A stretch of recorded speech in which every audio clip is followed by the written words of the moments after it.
Love that. Hi, everybody. Welcome back to Fitness, Food, and Fun, a chat with Andy Mack. This is episode number 6. Just a quick reminder, we're here to talk with people from all areas of the fitness world to help you feel a little more comfortable and just be relatable to you. And today, I am very happy to be joined by my friend and CrossFit Games athlete, Siobhan Blancaflor. So Siobhan, as I was saying, a couple of things that I know about you from an athletic perspective. Obviously, I just mentioned that you were a CrossFit Games athlete, and just for folks out there to be able to put that into perspective, out of the millions of people that do CrossFit around the world, there's only a small handful of people that actually even get to go to the CrossFit Games. So you're in like a fraction of a percent of the most fit people in the entire world. To add to that, I know you played soccer. I'm pretty sure you played in college. I did. And so obviously then you played in high school and then youth sports growing up, and you can fill us in on that. And then you're also a big skier. So it seems like every week seeing a post that you are in Vail or you're at Breck or one of the many other Colorado ski areas. So I say that with much envy. So let us know if there's anything I missed about you that you want to fill us in, and then kind of tell us where fitness all started in your life. Yeah, absolutely. So let's bring it all the way back to age 3. I actually started dancing that was my first sport. Danced for 12 years, started soccer, I think about age 4. And then I decided I also wanted to be super busy. So I added gymnastics in there as well. So I trained competitively for gymnastics and soccer for most of my, younger years. And then when high school hit, I decided to shift gears and focus more on soccer and less on gymnastics. But the gymnastics background certainly helped with all of my CrossFit endeavors and all of my successes in CrossFit. Started CrossFit back in 2013. Can't believe it's been that long. After finishing my collegiate soccer career, decided I needed to do something. So I just didn't gain all of the weight from going out every weekend after being a 21-year-old. So yeah, CrossFit just kind of fell in my lap. My sister actually had me go to a CrossFit class when I was home over the summer one year, and there was squatting and something crazy. And the coach was like, wow, you're really good at this. I was like, yeah, I guess. I mean, I don't really know. So found a local gym because I was still in grad school at that point. And then it just kind of developed from there. I was just doing CrossFit to kind of learn the movements, have some fun. Met some really, really awesome people through CrossFit, Andy being one of them. But really, it kind of transformed. 2016 was the best open of my life. I was training up at CrossFit Hartford with Kevin Doyle, who was, I think, the first guest on your show, one of the first. And the open workouts just really were in my wheelhouse. We actually didn't record the first attempt of the first week, but I had placed, I think, top 30 or 20 in our region. So Kevin and I had a quick discussion and said, okay, it's time to redo this workout and record. And then it just went from there. All of the workouts were great. I ended up qualifying for regionals that year. And it was kind of crazy. I mean, I was doing competitive training with Kevin. He was giving me programming, but I was really just developing all my skills. I think the one thing about CrossFit, and for the people who do CrossFit, the sport has developed so quickly and so rapidly and so differently. And I think that it varies so much from other sports, right? I mean, we're introducing new movements every so often. It's constantly changing, which makes it super fun. But yeah, that year, it all worked out. All the stars aligned, and I was able to qualify and compete at regionals. And then following that year, Jay Leiden, who's the coach of CrossFit Milford, he also has Conquer Athlete, which is his programming, very successful. He has dozens of games athletes. He reached out to me and said, hey, we're looking for another girl on our team. We would love for you to come train. And that's kind of how that all happened. In a flash, right? In a flash, yeah, kind of a whirlwind. It's funny because I've been watching some documentaries recently on people that came to fame, whether it was, Nirvana or Biggie Smalls. And if it feels like to us that they've sort of been famous forever, but really it happened in a very short, condensed period of time that they hit stardom. and were famous, and then to when it ended. Did it feel kind of like that to you? Absolutely. Yeah. Looking back now, I mean, I went to the games in 2017, so that was like many moons ago. It feels like that whole year leading up, kind of from when regionals ended in 2016 to that whole following year till the end of August in 2017, it was a blur. It was literally wake up, train, go to work, go back to the gym, train some more, make sure you're getting, your 8 hours of sleep, make sure you're eating enough food. And it was just like Groundhog's Day every day. And I mean, I wouldn't trade it for the world. I mean, the discipline that you have to get to that level was insane. And I was fortunate. I was at a point in my career where I was able to dedicate the time to CrossFit and my athletics. I certainly can't do that now. But yeah, it was like a flash and you're like, oh, it's over. What do I do now? Did it feel a little bit like, here you are, day one, you're walking into the gym with Kevin, you're randomly doing a workout, and next thing you know, you're at the CrossFit Games? Yeah, pretty much. I just find that fascinating, like how fast it goes. And then, and really everyone's athletic window too, like, is a short period of time, maybe it's 10 years that you can go until it's like, hey, I got to think about retirement. And then in the CrossFit world, people are retiring in their mid-20s. Right. Yeah. I mean, Matt Fraser just retired. Yeah. Fraser, the fittest man in the world. He's like, I had enough at 27, I think he is. Yeah. Something right there, around there. Yeah. So I think I always find that fascinating. What I'm going to do is I'm going to wind you back a little bit, because one of the things you said piqued my interest. You said you started sports at a very young age. So it sounds like your parents are the ones that got you into sports. Obviously, if you're doing it at 3 years of age, were they a big influence? Are they athletes as well? Yeah. So my mom was a big skier, also a big tennis player. My dad played soccer in high school. I have an older brother, a younger sister, and a younger brother. So I think my parents put us in sports mainly to keep us busy, so we weren't at each other's throats. But yeah, I mean, we definitely, sports and being athletic and fit has always been an important part of our lives. And I think just a way to really get our energy out so we're tired enough to go to bed. Yeah, I think that all parents hope for that. And yeah. I mean, I guess everyone has the dream, my kid's going to be a star, which, you turned out to be. But I think a lot of times parents just want to be able to go watch their kids and cheer for them, and hopefully gives them something constructive. Did you feel like the sports that you did growing up also contributed to maybe some confidence that you have, or just providing some structure in your life? Absolutely. I think doing gymnastics and doing it as competitively as I did when I was young really ingrained in me the need for discipline, the need for structure. And admittedly, sometimes to a fault, I need a lot of structure. I'm very type A in that way.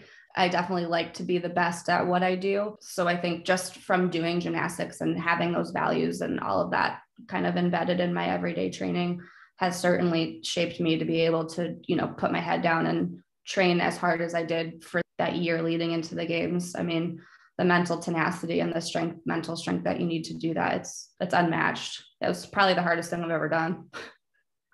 Yeah, I think that's one of the things that when you think about youth sports, people just think, hey, probably a bunch of little kids just running around. But the reality is you're learning a ton of life lessons, even whether or not it's just win or lose. And like you said, it provided you great structure to be disciplined and to become an elite athlete.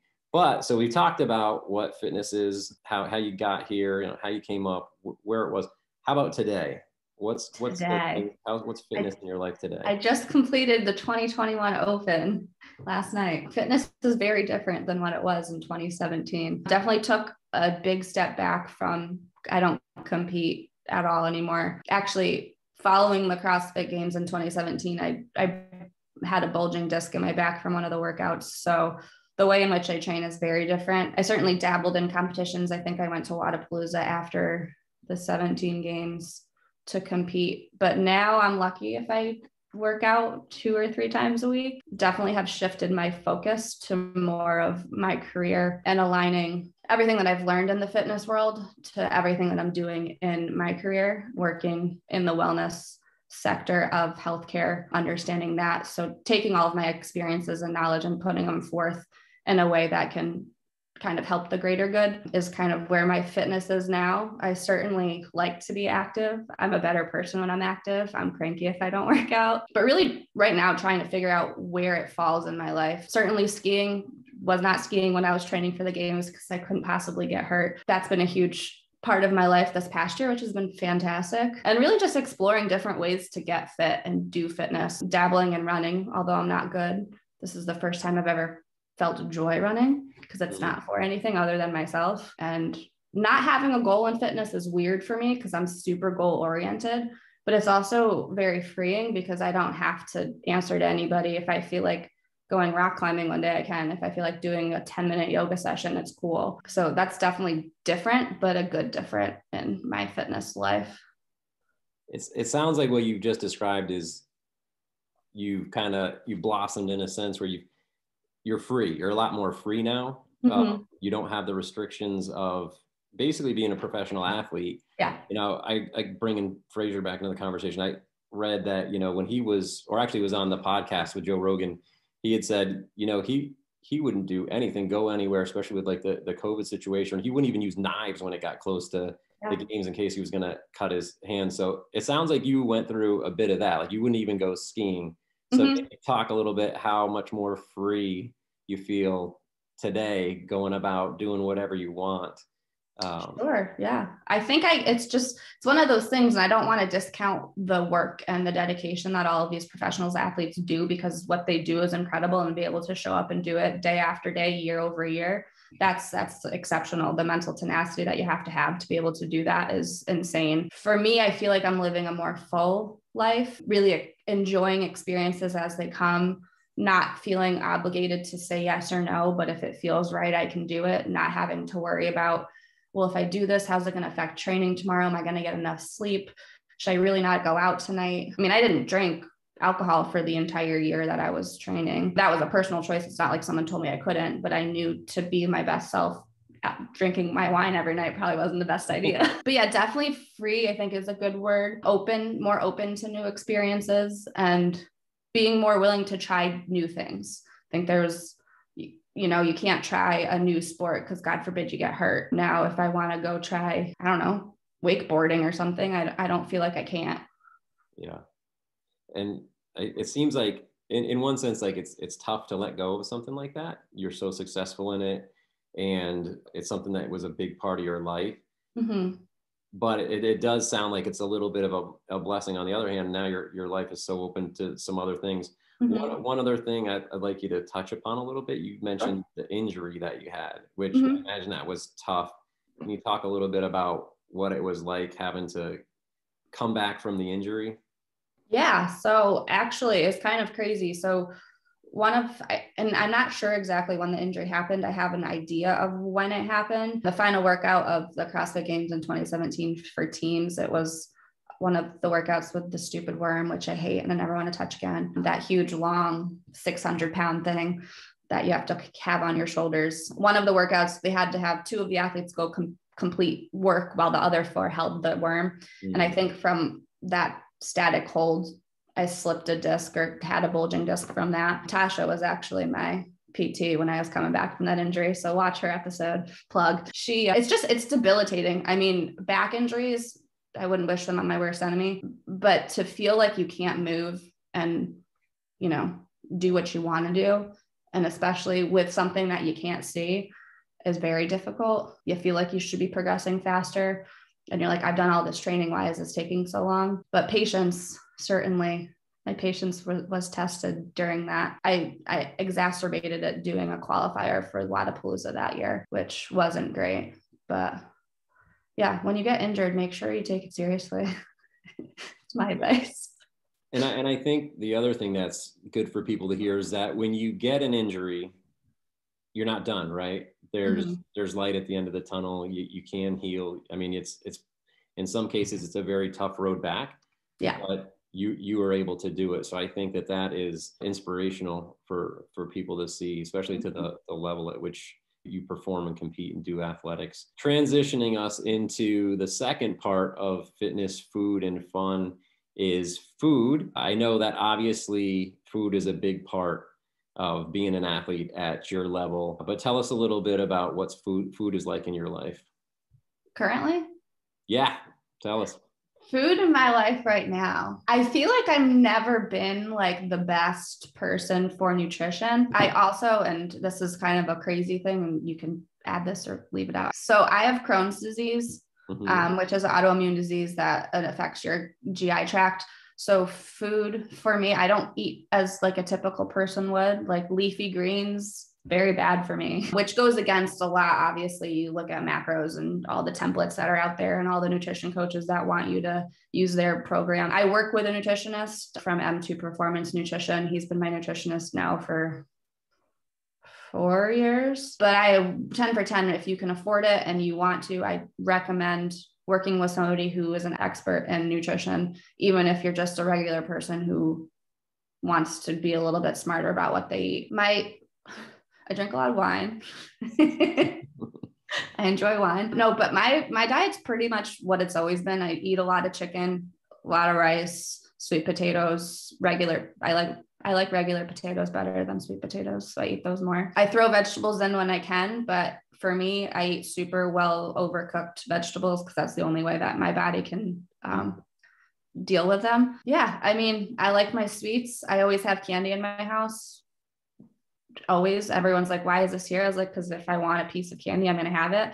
I think growing up for us, we were never restricted. We always had, everyone came to our house because we had the best snacks. But I think because we always had them, we never really craved them or needed them. Not to say doing it the other way is wrong. It just worked for us. Grew up as a whole milk family. Still love my whole milk. But yeah, I mean, I eat what I feel like I eat. I very much listen to my body.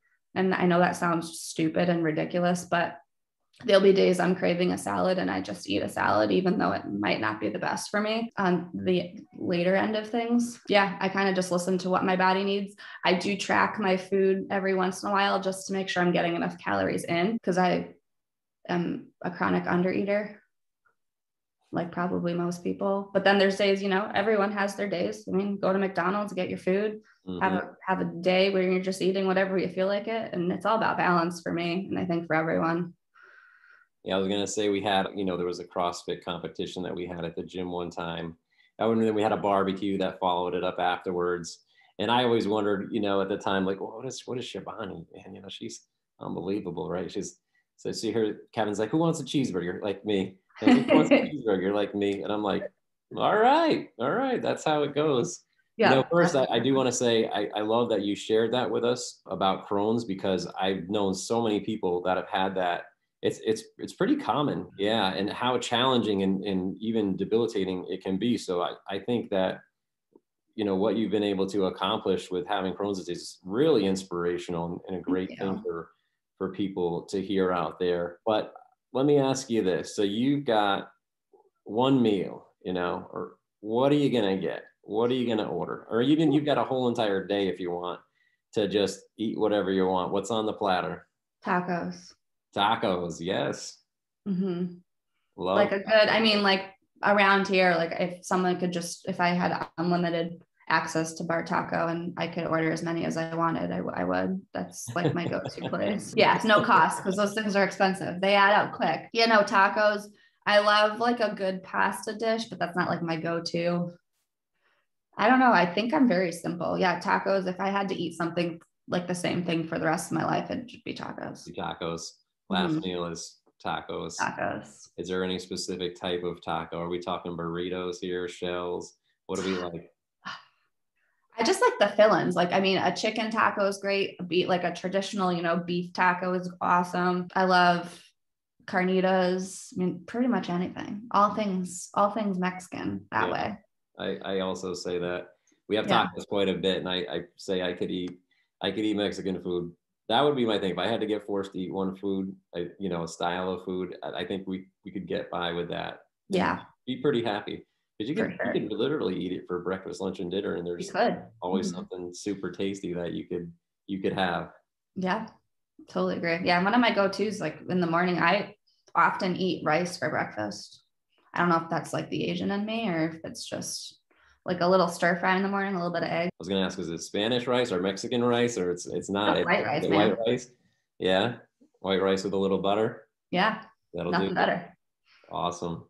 So the third part, we'll go ahead and transition right into the fun section. Let's talk Okay. about what is fun in your life. What is fun in my life?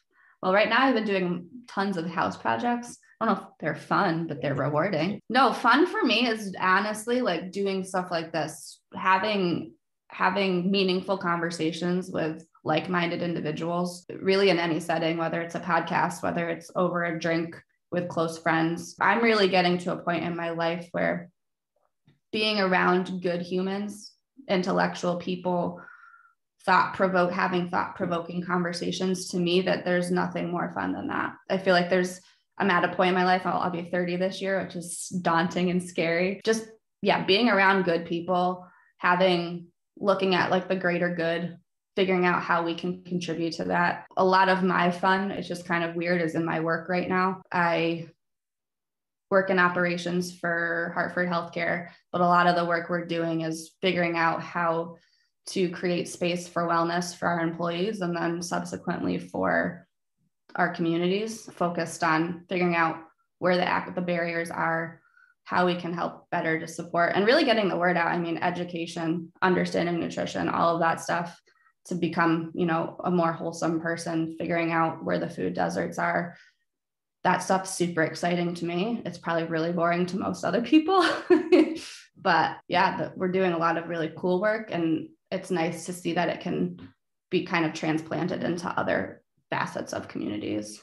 Yeah, and I think it's great. I think everyone hopes for that. Everyone says, let's make my vacation my vocation. And Right. it sounds like you've done it. Yeah. So fitness has been a huge part of your life, for what you've done, as a CrossFit Games athlete, soccer player. Mm-hmm. But you've also made it your profession. But the best part is like hearing how much you love it. Yeah. You love doing that. You love, basically, it sounds like giving back, and, helping people with their health is really where you gain the most out of it. So I think that's a great message to hear. And then on top of that, so your work has had you travel, and you got a big life change going up here. Make a little announcement, if that's okay, that you will be moving to Colorado, because when you were going out there, it's ski time. So one thing I'd just like to ask you about is, when you're skiing, what type of a skier are you? Are you like, I gotta go fast? Are you like, I like to look at the snowflakes fall as I'm cruising down the mountain? What are you? Find me the highest peak with the best groomed trail, and I'm going down that. Speed demon? Speed demon. Yeah. Do not like the moguls, mainly because I'm just not good at them. How about terrain parks? Is that in your wheelhouse, or is it just burning down? One of my goals is to be able to do a backflip on skis, which I feel like I can do, but I probably should practice a little bit. At least you got gymnastics going for you, but I definitely like the idea of the practice first. Yeah. They can like maybe find a way I can like get on skis that I'll do a backflip into like a foam pit. That'd be ideal. Yeah. Well, you're moving out there to Colorado. I think you can probably find those places on the corner, Yes. every block now. Mm-hmm. A good benefit of you moving out there. Anything else that you do that's just a fun time for you that you'd like to share with people? Well, pre-COVID, traveling was my thing. So hopefully that'll happen again. I haven't been out of the country in like 3 years, and it's killing me. Wanderlusting? Yes, for sure. Yeah.